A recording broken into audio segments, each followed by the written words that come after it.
don't have a walk back message, because the more walk back messages you have, the weaker your positioning is on any issue. That's Adele Gambardella. Adele is a PR powerhouse that the Wall Street Journal called the expert to call in a crisis. Adele brings over 20 years of high stakes PR experience to the table with a roster of clients that includes President Biden, billionaires, and the CEOs of some of the world's most valuable companies. If this is something you've stood for, don't all of a sudden become wishy-washy about that thing. In this episode, we break down how associations can take a stand in this politically charged climate without stepping on a political landmine and alienating their members. The biggest opportunity associations have is, what is your certainty and how are you going to tell people about that certainty? We'll also talk about strategies for association leaders facing communication decisions in the most chaotic of political times. I think the further outside you get of your specialty, the more danger you have of retribution. I mean, I have to tell you, if you're feeling like a little uncertain about which steps to take next, listen to this episode. Don't miss this opportunity to learn from Adele, whose advice in this episode could truly make or break how your organization navigates today's complex landscape. In working with such a wide variety, like, how do you balance that? What is your best advice for people who are just looking at this and saying, I'm working with polarizing figures? What can associations learn from you about sort of establishing this balance? Yeah, so definitely I'm bipartisan, but I did do some work for the Biden administration before he was elected. Actually, we did it for the Biden Cancer Initiative, got him some huge press, and actually got him the platform to actually run his campaign. But what I would say is, what I'm seeing a lot is a lot of fear. There's a ton of fear in the market. I just think people are so afraid. They're afraid to say anything. They're afraid to be vocal about the things that are important to them because they fear retribution of some kind.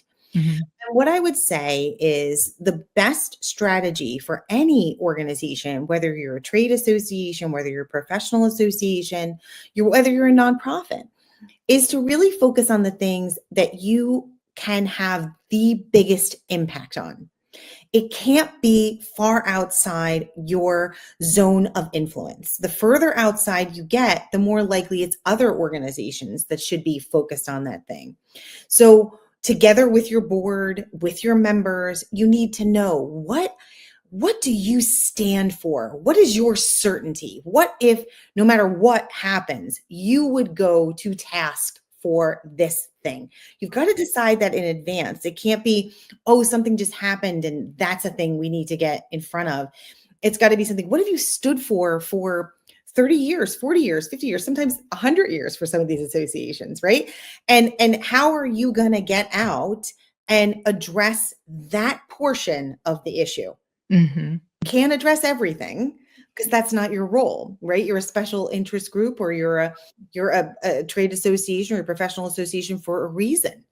And so I think the further outside you get of your specialty, the more danger you have of retribution. And so just really focus on what that specialty is going to give you a competitive edge. What about some of those organizations that they say, we think there is this is bringing up some new things that we do need to address. It's falling inside our realm, our zone of influence. What should we do? How do we know for sure that this is the right timing for us? Yeah. So, well, that's a complicated question. And I think it varies for every organization, right? So then that's not a cop-out. But what I would say is, if this is something you've stood for 30 Mm-hmm. years, for 40 years, for 100 years, don't all of a sudden become wishy-washy about that thing. Don't be like, oh, okay, we agree, but we disagree. Don't have a walk back message, because the more walk back messages you have, the weaker your positioning is on any issue, right? So if it's like, oh, we really used to be a fervent supporter of DEI initiatives, and now you're not, because you're walking back the issue, that sends a message, and it's not a good one. So, Yeah. right, you can't have walk back messages. I think that's going to really get you in trouble. I think there are a lot of organizations that might be in that space right now too, because especially after we saw a lot of new DEI initiatives that came up, partially in the outrage to, that was following up George Floyd. But, we saw this pendulum swing where there were new positions, new departments, new a lot of things. Some of these things existed before, but we saw a lot of focus on that. And then we began to see some of those initiatives be dismantled. Even before, we were talking about this, even before the recent presidential election, right? We were talking about seeing some of these DEI initiatives being dismantled. So how does an organization, I say all of that to ask you this very complicated question, which is like, how does an organization that maybe went on that pendulum swing up, created those initiatives, are feeling the pressure right now, but it's an inconvenient time to be feeling it because they are feeling it as, they don't want to appear like they're walking things back. Does that make sense? I agree. I think the more you walk back, the weaker you are on any issues you stood for in the past, right? So just you have to understand you are making a conscious choice. It's a PR and public perception positioning that you're making, right? I think you have to focus on your key area of expertise and then stay with what you had before, but don't walk it back. Again, Right. walking it back just shows a level of weakness that's not smart. Well, and Carlos Restrepo here, I didn't mean to cut you off there. He says you have to stand strong on your key purpose or you'll lose market credibility. Even as a nonprofit, market credibility equals trust, right? Yeah, I mean, that's an interesting point, Carlos. I think you're right about that. What I would say, the caveat to that is certainty is the biggest barrier to convincing anyone of anything, right? So Ooh, whoa, explain that. Okay. here's what I mean. So like someone else's certainty in your organization about what your organization stands for Mhm. and what you don't stand for is a huge part of what associations are all about. And there's a lot of assumptions that go into what that certainty is, right? So if you're a member who enjoys what's going on in the Trump administration, you have certainty that your organization will be about X. If you are fearful of what's going on with the Trump administration, you're going to have certainty about Y. And Mhm. it's the association's job to figure out what is the certainty we can impact? What is the certainty we can double down on? What can we really bring to the table that is certain that we know our members want to talk about right now? And Mm. if you don't know what that is, then I would say you probably have to have a deep discussion with your board, which we facilitate these kinds of discussions. We've done it with several organizations where people talk about what is most important. What do we most want to influence? Mhm. And it further goes outside of your area of influence, your sphere of influence, the less impact you are going to have.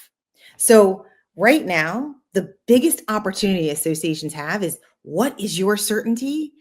And how are you going to tell people about that certainty, regardless of where your members are on the political spectrum? It doesn't matter. Fascinating. I mean, I think that, it's somewhat grounding to hear you talk about it this way when there's a sense of urgency and there is a lot of fear in the communications around us. And I'm not even saying that there's not a good reason for it, but I think this idea of being able to focus on what you really know that you care about, that you want to focus on, that is the area that your sphere of influence, that where you belong. It's just a really good reminder that, we have a job to do. And for most of us, we still need to stay focused on some of those same things that we were focused on before, but even more so, zoning in to show why we're doing what we do. Yeah. And what I would say is associations, do not wait to set the record straight. If this is something Mm. that your organization, that is important to your organization, do not wait. come out. And if that is in your sphere of influence, it is something your members care about, you have to push it forward, right? Yeah. It's so, so important. And so one of the things I want to talk about really quickly is I want people to recognize what is currently going on, because I think the administration, what they're trying to do is change people's minds. And they're using a formula that's been around for 40 years, and it's all based on social science research.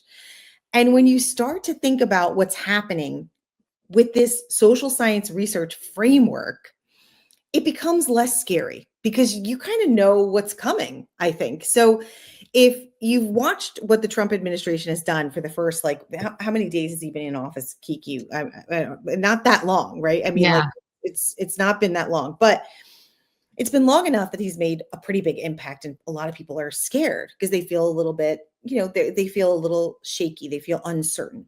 Mm-hmm. So what he's using is he's using a point of agreement, and he used this from the beginning, right? So every good convincing strategy starts with the point of agreement. What can we all agree on? Well, we can all agree that we want to make America great again. I mean, nobody can really disagree with that point. I mean, you can. How do you make America great again? Should we make America great again? Okay, but most of us want to make America great again. So that's a great point of agreement. And convincing is all about a continuum. You're moving people down a continuum. So what do? You focus on what's called FUD. And again, we talked about certainty being the biggest barrier to convincing anyone of anything.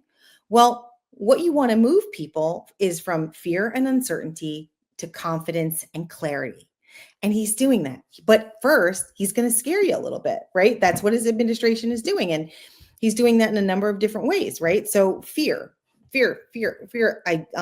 examples, immigration, tariffs, new enemies like China, Canada, Mexico, uncertainty, things like record-breaking policy changes, Elon Musk's organization, the federal workforce reduction, doubt, mainstream media censoring, government spending equals fraud and waste, right? And he's putting all these things out. But what he's eventually going to do is move to confidence and clarity. And what I would say is, if your organization could understand what FUD is coming up, right? What is the fear, uncertainty, and doubt that your organization might encounter with this administration, then you don't have to be as scared about what's happening. You just have to prepare. What is uncertain? What is a fear that he might push out against your members or your industry? Mm-hmm. What is uncertain about what it is you do? What is a doubt that people feel about what you say and what you do as an organization? If you could just tackle all three of those things, then you could pretty much know what's coming down the pike, and it's not as scary and it's not as fear-based. Well, what about those association executives those leaders have a pretty divided membership, and they're talking, like, even on their board? I'm sure this is so difficult for us to imagine, right? Haha.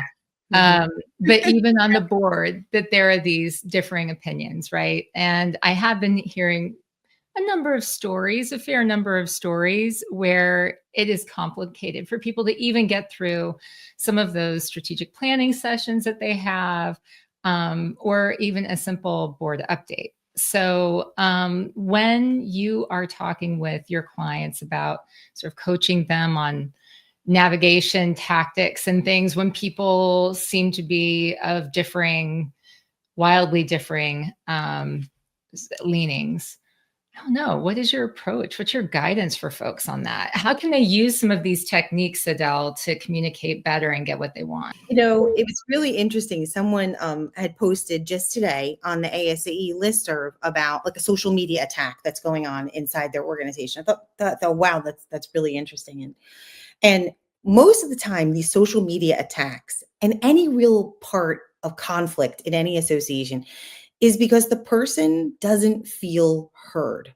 They don't feel their perspective is really being brought to bear, right? They don't feel like their perspective is being acted upon in some way. And so people take to social media, or they'll take to their small little groups, or So what I would say is, in that kind of situation, the best thing you can do is listen deeply. We actually have this whole concept called forensic listening. Like, what are the emotions people are feeling? What is their pitch, tone, and cadence around certain issues? What is their body positioning, body language around certain issues, right? And what are the themes people keep coming back to? What are the stories and themes they keep repeating over and over again? It is the association executive and the board's job to understand, even though you could be completely divided, we all have this one point of agreement. And that's to move the association forward, move the profession forward, move the industry forward in a particular way. And so the association executive job to go out and do that forensic listening, do that deep listening, so that you understand what that point of agreement is. And even if things get heated, you de-escalate the group to go, what's most important here is what our mission, vision, purpose is. And that's this. And it is so critical for association executives to be crystal clear about this than ever before. I love it. I love it.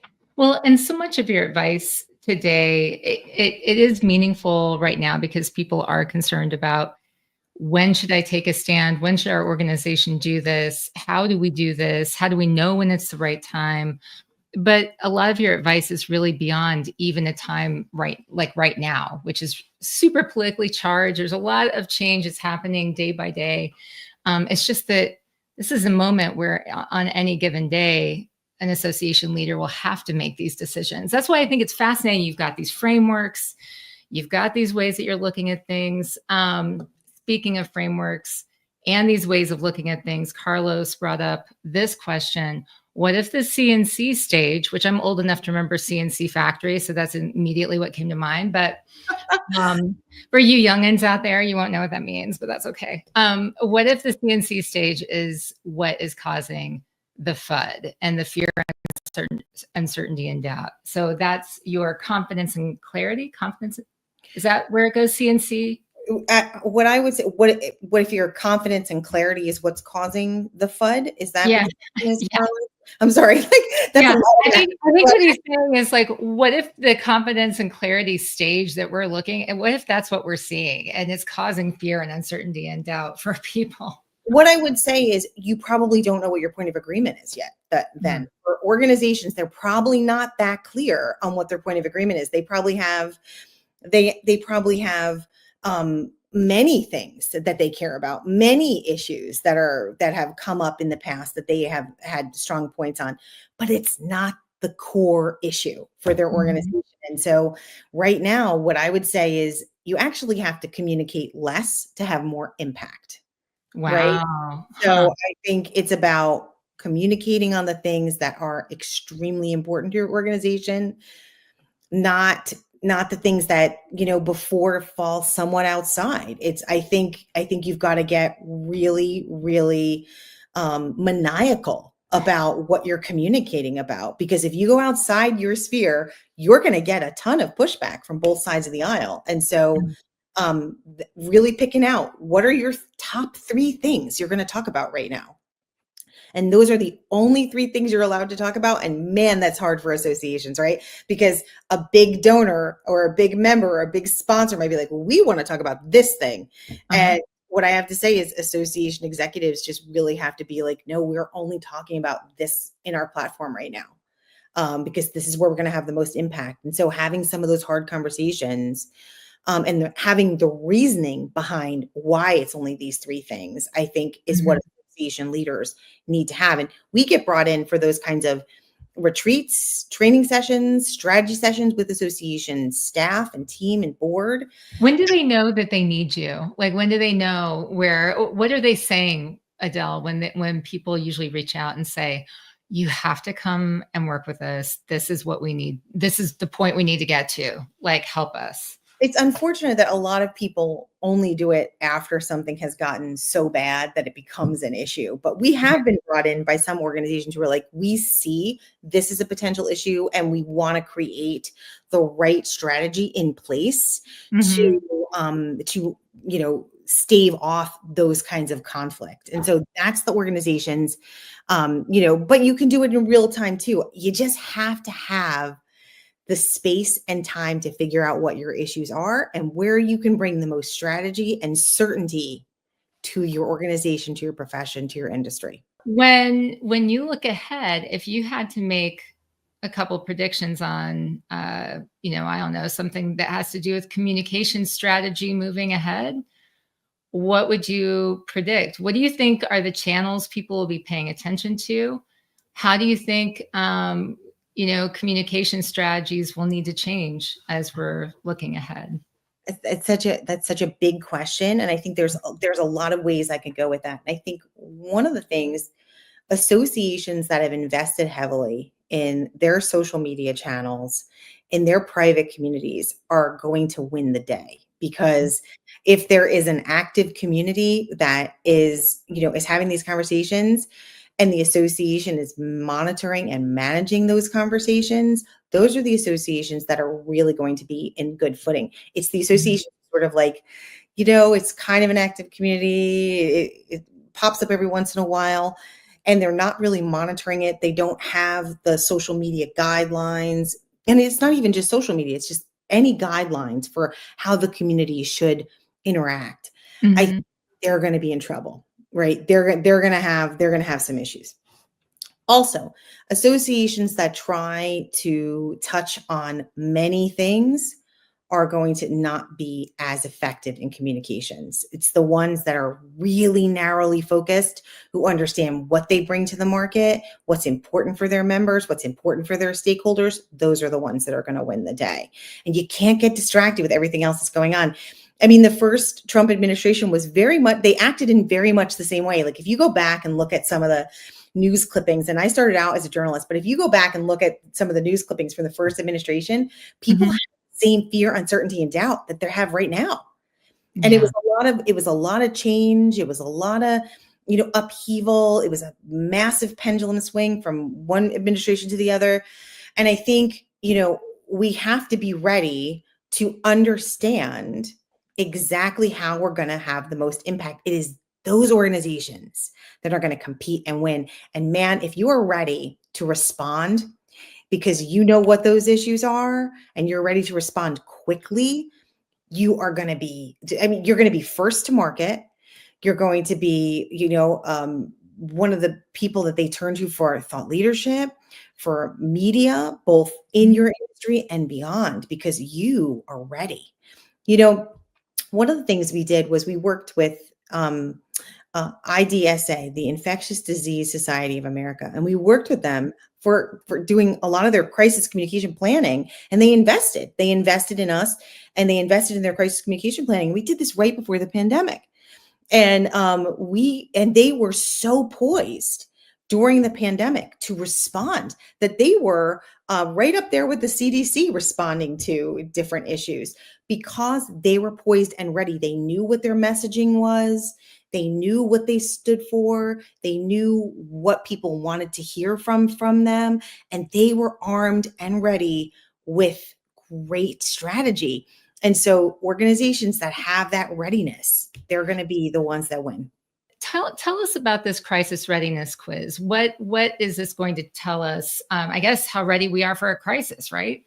I think so. And it's how ready you are to respond to anything in real time that's going to happen for your organization. It's not about crisis. The same techniques that work in a crisis situation work in any real-time situation. So, like, let's say your organization is in the middle of an issue that comes up. Well, you're going to have all the strategies, because you're going to have a team ready to respond. You're going to have your legal team ready if you need to ask some questions. And that's one thing I just want to touch on really quickly. I do see, and I have a very biased opinion on this because I've worked in corporate America for many years, and like the bane of our existence was the legal team, where you had to put your press release and every one of your social media posts through the legal team.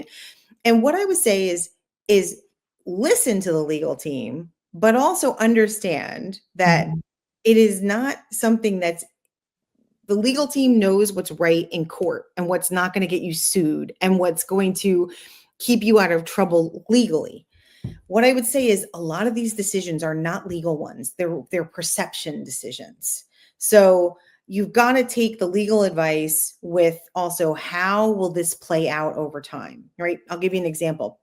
We had one association, they were having just a huge firestorm about a particular situation. They hired a lawyer, and the lawyer sent literally 6 letters to this group escalating the situation every single time they sent another letter, right? Like the people were like, oh my God, we keep getting a letter back from the legal team. Like, why are we not hearing from the association?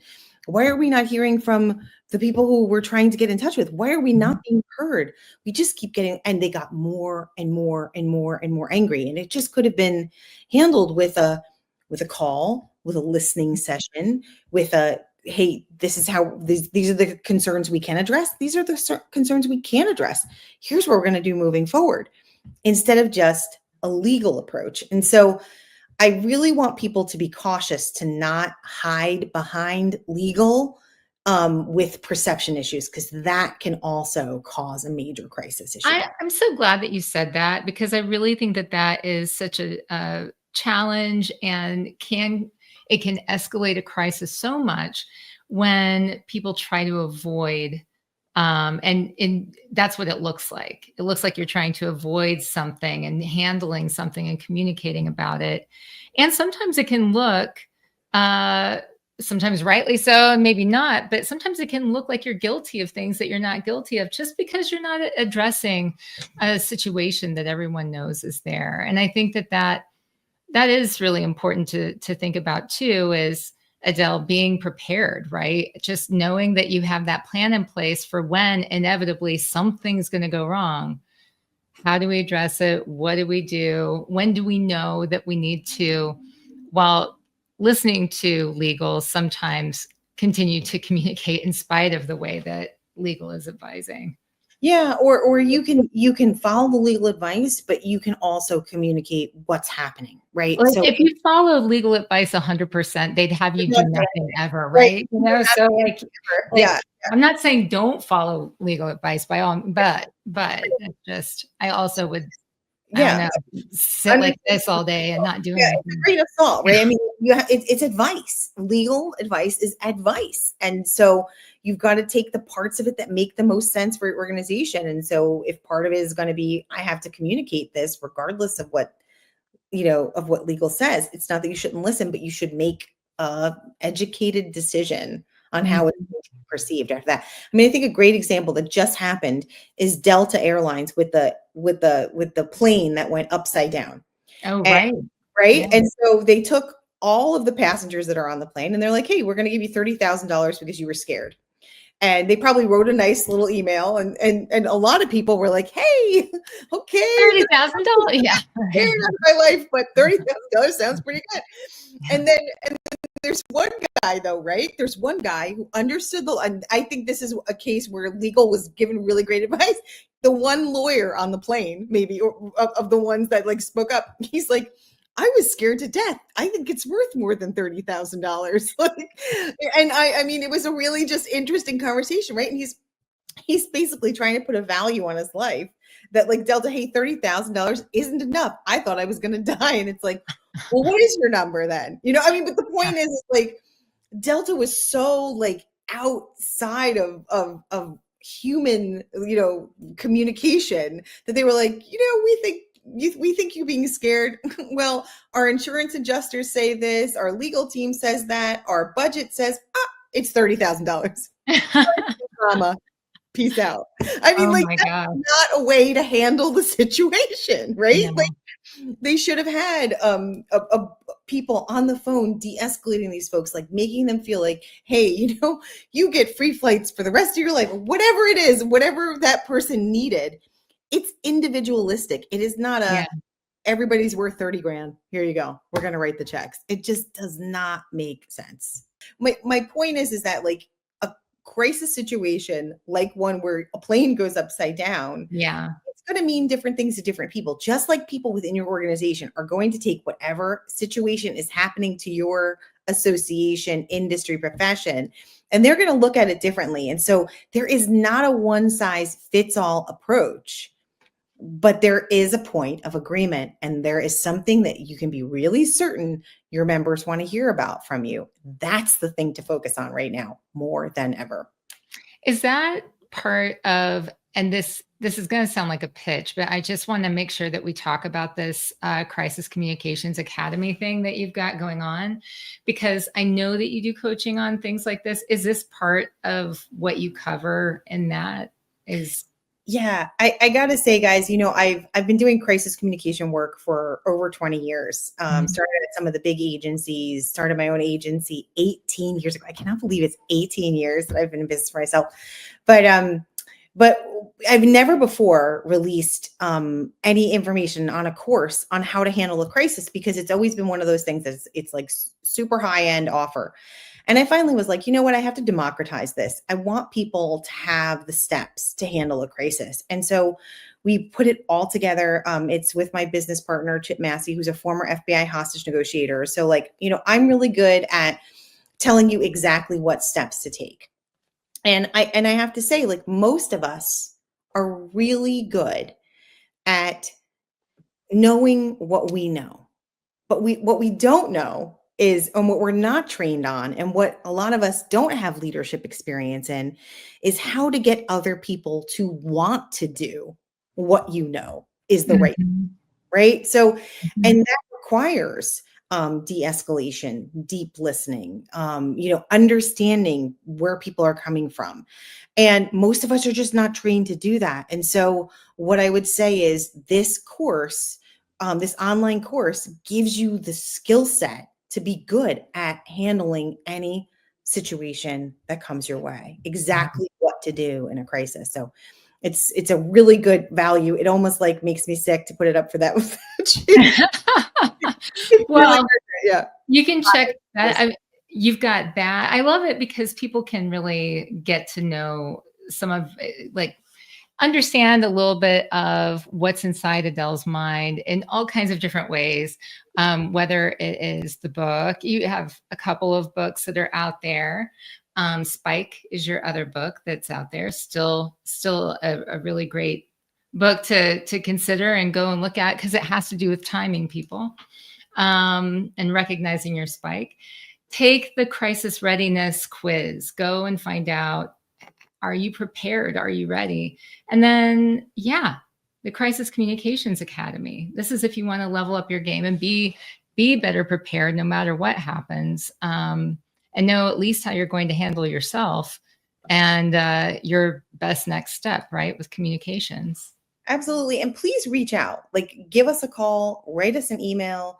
We are not opposed to jumping on a call and addressing some of your concerns. A lot of times, guys, this is not even communications. This is expert level crisis communications. And that is not what most PR people, comms folks, marketing people, they're not trained in this. And so don't be alarmed when you don't know what to do or they don't know what to do, because this really is even a specialty within crisis. And we can help your team be ready. And it's such an important time to have your messaging right, to understand what certainty you can bring to your members.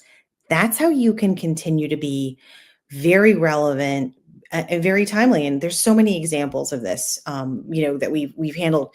For the association leader that sees that there is an issue that is touching on what they care about, and what they have said that they're invested in supporting, but they aren't sure how far to go in leading the charge on getting in the media and stuff. What about when it does impact what they have argued for so long, and it's part of their mission, but they still feel like this is risky. I'm not sure if right now how far into this I should get. How would you guide them to assess that? I mean, I think one of the first things to look at is your organization only organization that can take on this issue? Or are you one of many? If you're more than one of 100, don't touch it. If you're one of 25, think about it, because you might still have a perspective that people want to think about. If you're 1 in 5, you should have a perspective. If you're Mhm. only one and you don't have a perspective, you're going to miss it. So I think it's about how many other people can talk on your topic with their level of certainty, your level Mhm. of certainty. If that is one and you're the only one who can talk about that issue, you better have a strategy. You better get out there. Even if it's risky, you could say something. Okay. Ooh, I'm so glad I asked that question. That was such a great answer, Del. Well, I think Um, it's also about, like, what can you say? One of the things I would just like to point out is you can also say we're working on this issue. I yeah, mean, that's right. still a statement. That Yeah. is still a statement. Whether what you're doing, how you follow up, well, that's a different strategy. But if it's important to you and you should have voices, like, we're working on this. And we'll get back to you with an update, and make sure you get back to them with an update. But, like, don't make a promise and then not follow through. But if you have an update that they need to hear about, you're going to make a promise, you're going to say something, and you are going to be so much better off for it. This is why people join and are members of association. It is now. Gosh, it has never been more important to get your communication straight, to get your priorities straight, to understand the certainty that exists for your members. Gosh, guys, it's exciting. I mean, it's actually exciting. The opportunities abound. It's scary, but exciting. Okay. Okay. Well, I'm totally bought into that. I now am looking at this as an opportunity, right? An opportunity to communicate really well when you are considering all of these different factors, and obviously learning about when you should and shouldn't engage, and when it's time to escalate and take a stand. So there's so much that we've learned. I think the other thing I would say is I know a lot of people are really scared Mhm. about losing their job, about the risks in speaking out. And what I would say is I want people themselves to be just as confident as their organizational brand, but with their personal brand. And so, like, what do you stand for? Mhm. What are you all about? What is happening right now in the political or in the country or whatever that is important to you? And how are you putting your best foot forward with your own personal brand as an executive, as a leader? And we do have some resources on that too. We're going to be coming out with a personal branding course, actually, because we think it's very timely. We haven't, it's not quite out yet, but we will soon. And that'll be available, and we'll definitely make that available for this community. But what I would say is, like, what does your brand stand for? What are you about personally? What's important to you? And don't shrink. Right now you still have an opinion, you have a perspective. I put a post up on LinkedIn the other day all about, like, what's going on from a social science standpoint, and I was very careful about my wording. I didn't want to seem bipartisan. I wanted to just say, hey, these things are happening, be aware of it. Awareness, whatever awareness you can bring right now, it's critical. Don't be afraid. You have a voice, and don't be afraid to get out there and be strong. I think it's even from a personal branding standpoint, it's your time.